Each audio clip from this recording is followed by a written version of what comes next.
พักขี่เป็ดเจ้าจะไปหาผู้สาวเห็นแล้วเห็นผู้สาวเลยเห็นผู้สาว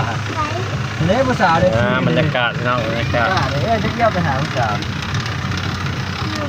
ผู้สาวให้คนมักเจ้าได้หมดสิเลยที่ไหนใกล้จะเที่ยวจะไปหาผู้สาวเนี่ยงามปุ๊งามนี่ผู้สาวให้คนมักเจ้าสิเลยบอกให้คนนี้ไปเดี๋ยวไปหาเรื่องครับคนครับคนขับเป็ดเดี๋ยวไปเยี่ยวต่ำคนเลย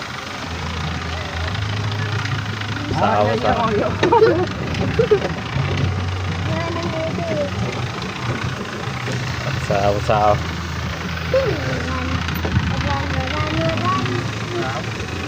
พวกเราภาษาสาวเอ้ยสาวเอ้ยสาวเอ้ยสาวเอ้ยงามมักเบาเดียวสาวตาแดงอายผู้สาวอีกคน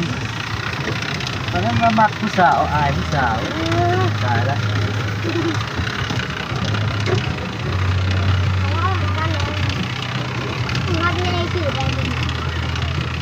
อากาศงาม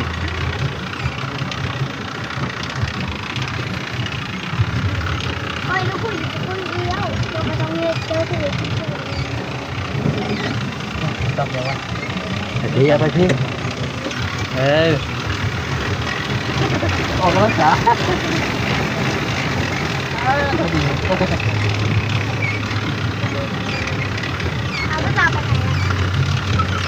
ไปหมดก็จะไปหาผู้สาวช่วงเดียว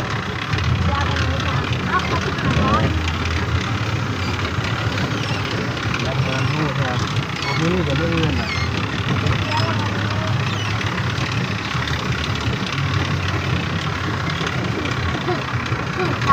เป็ดสีเป็ดพูดกินน้ำเขาเดี๋ยวประมาณนี้พูดผู้สาวอย่างเท่ซะเลยเนาะ